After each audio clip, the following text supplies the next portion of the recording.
We're talking about Season 1 of Fallout, from beginning to end, episode by episode, and along the way we'll sprinkle in the details you might have missed. This video contains major spoilers. If you haven't watched the series yet, I recommend pausing now and coming back after you finish it. Welcome to the channel. If you've got your tea or coffee ready, let's begin. There's a sentence in the Fallout universe that sums everything up in one move. War never changes. But do people change? That's the real question of this season. If you're ready, we're stepping into Episode 1.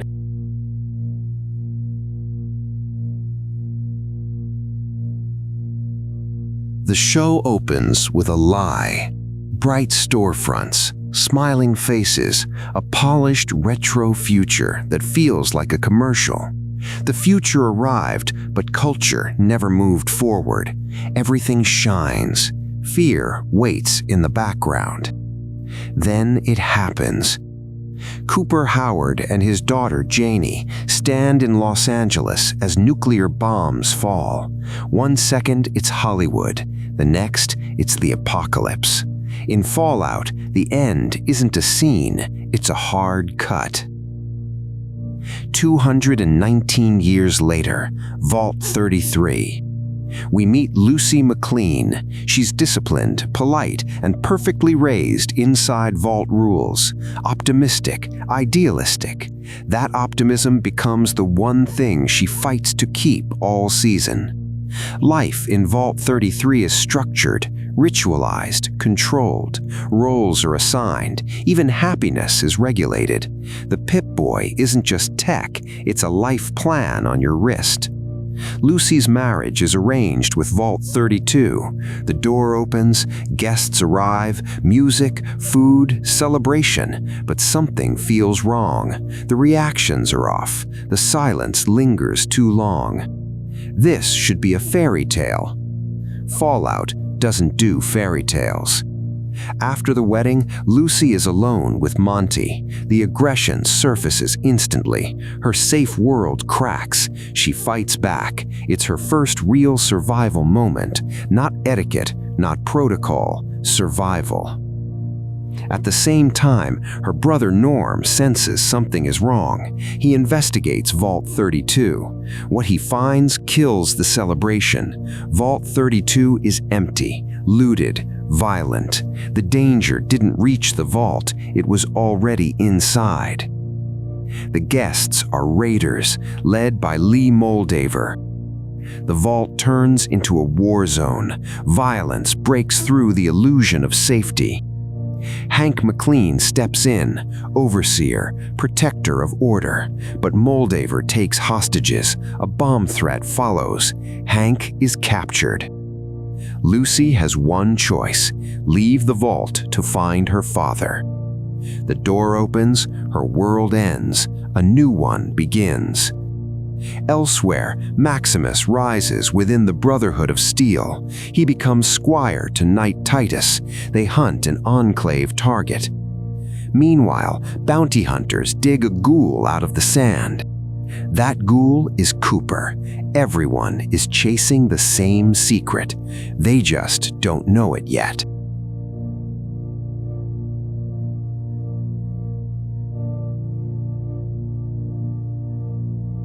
Dr. Siggy Wilzig escapes an Enclave facility with a blue device. He injects something in his neck. He runs with his dog, CX-404.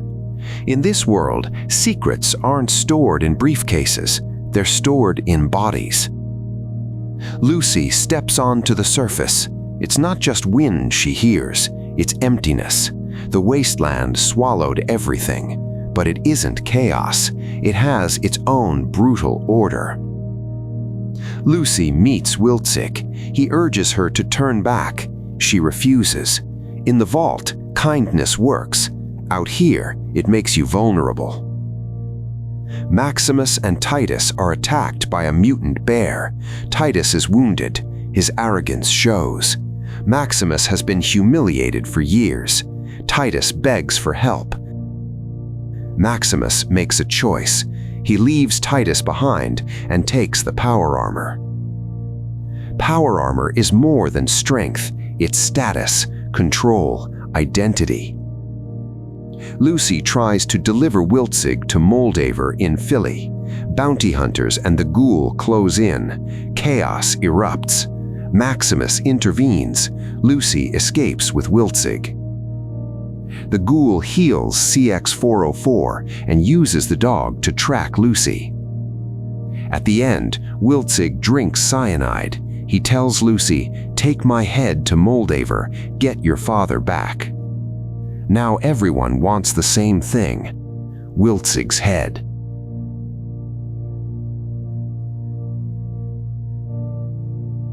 Lucy sets out with Wilzig's severed head. In the wasteland, carrying something like that isn't just dangerous, it makes you a target.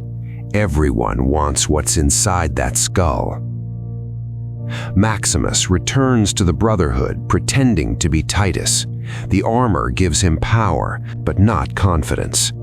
The Brotherhood believes Maximus died, so they assign a new squire, Thaddeus, the same boy who used to bully him. Now Maximus walks beside him, inside the armor. The power dynamic has flipped, but the tension hasn't disappeared. On the surface, Lucy is attacked by a mutated gulper. The creature swallows Wilzig's head. The mission changes instantly. Now the prize is inside a monster. The ghoul arrives with CX-404. He uses Lucy as bait to draw the gulper out. He's calculating, cold, but during the fight, his stabilizing chems are destroyed. We see the truth. He isn't invincible. He's decaying, and the chems are the only thing keeping him from going feral. Maximus and Thaddeus manage to kill the gulper. They recover the head and take the dog. Lucy, however, ends up in the ghoul's hands. Their dynamic sharpens here. Lucy still believes in basic human decency. The ghoul operates on pure survival logic. She tries to hold on to her morality. He buried his long ago. Back in Vault 33, Norm continues investigating. The Council downplays the attack. They want stability, not truth. Norm sees the cracks. The system isn't broken. It was built this way.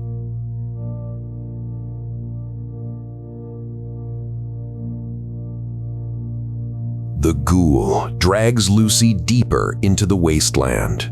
He takes her to a clinic where a near-feral ghoul named Roger lives.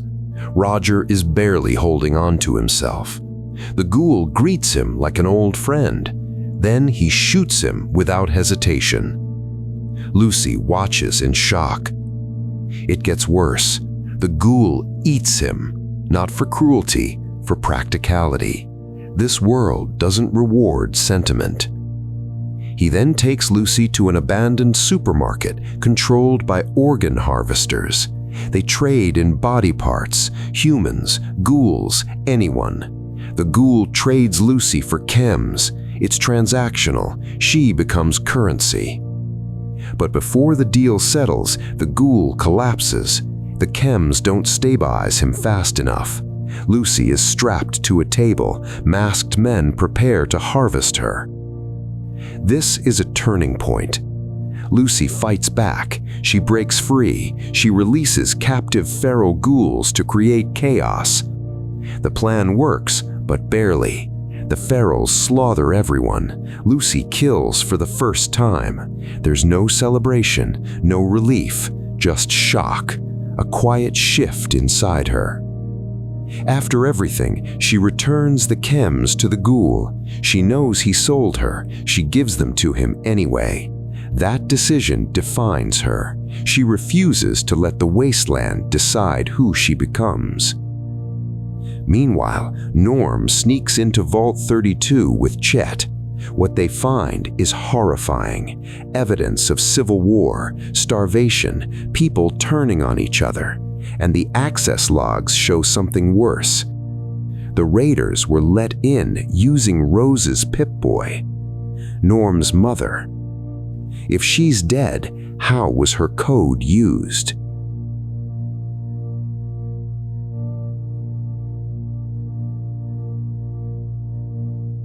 Maximus finally admits to Thaddeus that he isn't Titus. Thaddeus doesn't react morally, he reacts strategically. He steals the fusion core, locks Maximus inside the armor, and runs off with Wilzig's head and the dog. Maximus is trapped. The armor that gave him power becomes a prison. Lucy finds him the next morning. She opens the helmet and sees his face. The armored stranger from Philly is just Maximus, vulnerable, human. They make a deal. They both need the head. Lucy wants her father. Maximus wants redemption. They travel through the ruins of Shady Sands. The devastation hits hard. Once the shining capital of the NCR, now reduced to ash. Maximus remembers losing his family there. Lucy realizes something important. The vaults lied. Civilization did return. It was destroyed. They encounter raiders. Lucy tries to negotiate. It fails. Violence erupts. Maximus is injured. This isn't adventure anymore. It's survival. Searching for medical supplies, they enter an old Vault-Tec facility disguised as a hospital. It's a trap. Security systems activate. They're knocked out. They wake up in Vault 4. Back in Vault 33, Betty Pearson becomes overseer. Norm secretly hacks into Vault 32's systems. He discovers something massive. Vault 31 has been supplying overseers to both Vault 32 and Vault 33 from the beginning, including Hank. Hank wasn't just chosen, he was planted.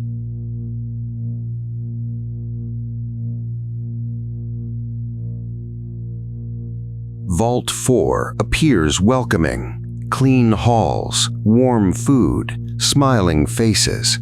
Birdie greets Lucy and Maximus. Overseer Benjamin seems calm and reasonable. The vault houses surface survivors and even mutants. It feels progressive, different. Maximus is tempted by the comfort, a bed, a television, real food. After the Brotherhood's harsh discipline, it feels like paradise. Lucy isn't convinced. She notices NCR symbolism inside.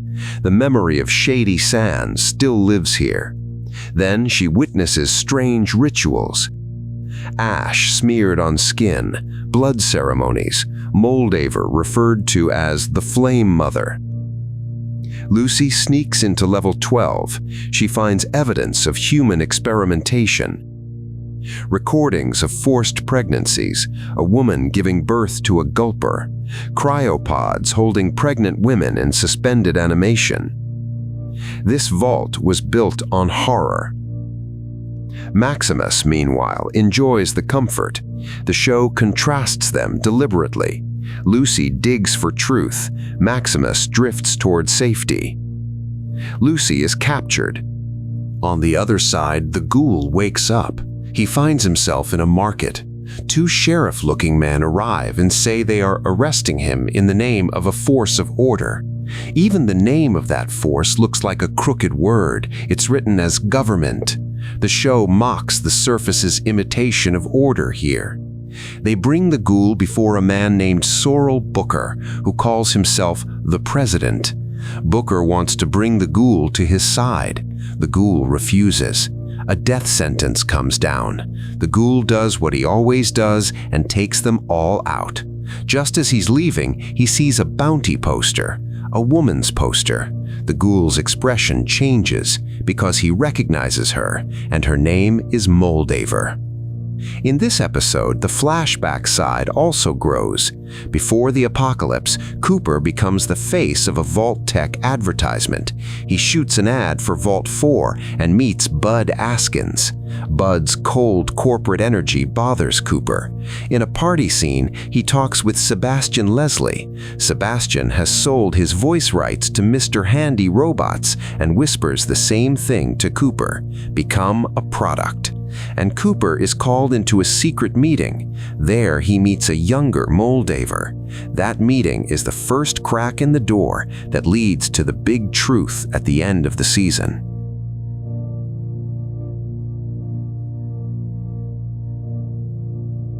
This episode opens with the Ghoul, and the scene is a lesson in tension. A man named Adam comes home with his son, and the Ghoul is sitting at his table.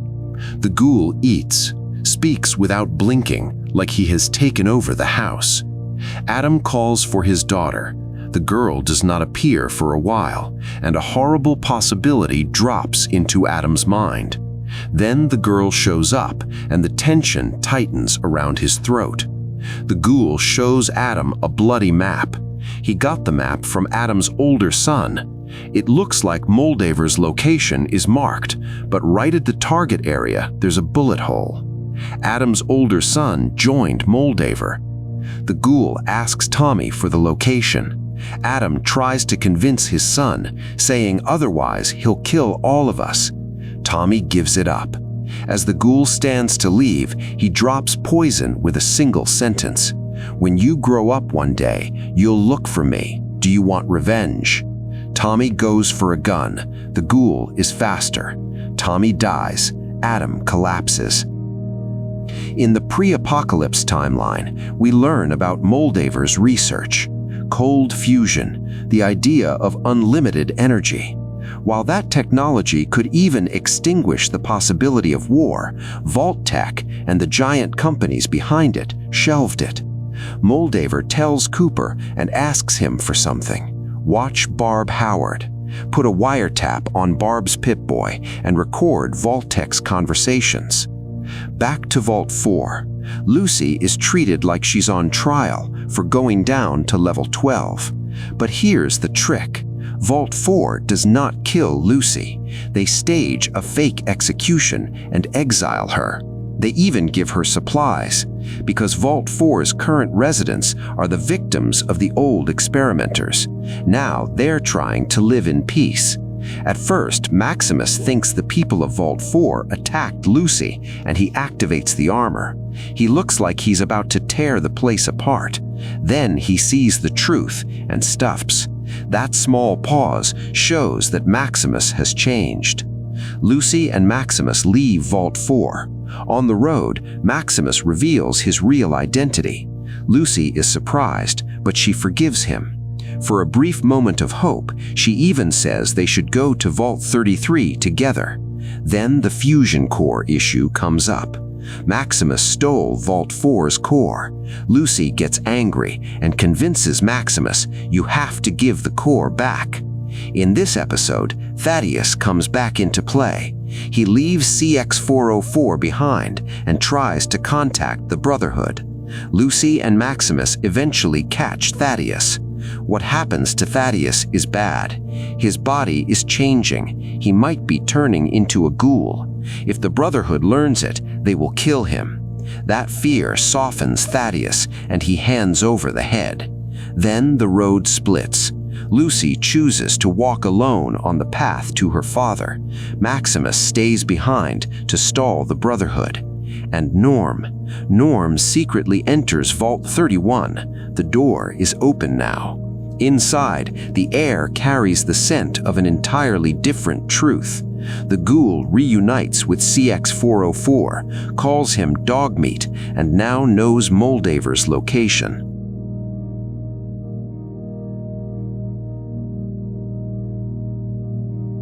In the finale, all threads knot at the same point. The Brotherhood takes Maximus back to base. They demand answers because he did not hand over Wilzig's head. They accuse Maximus through Dane's injury, but Dane tells the truth. He did it to himself. out of fear. The Brotherhood turns even that truth into a threat and orders Maximus, "You will take us to Moldaver." Lucy reaches the Griffith Observatory with Wilzig's real head. The NCR flag is waving there. A small settlement has been established inside. When Lucy is brought in, she sees the most horrifying sight. Her father Hank is inside a cage. Moldaver is waiting for him. A feral ghoul is also sitting at the table. That feral ghoul is Lucy's mother, Rose. On the Vault 31 side, Norm reaches the truth behind the door. Cryopods, Vault-Tec executives inside them, and Bud Askins, no longer a human body, more like a brain wired into a machine. Bud explains the plan linking Vault 31 with Vault 32 and Vault 33. Vault-Tec executives will be awakened over time and placed as overseers in Vault 32 and Vault 33. When Norm learns this, the door locks. Bud leaves Norm two options. Either you go into a pod or you starve to death inside. When we return to the pre-apocalypse timeline, Cooper overhears a meeting thanks to the wiretap placed on Barb's Pip-Boy. Representatives of giant corporations are at the table: West-Tec, Repcon, Robco, Big MT. Bud and Barb talk about selling the vaults for experimental purposes. The link between 31 and 33 has been set aside as a special experiment chain. Then Barb goes even further.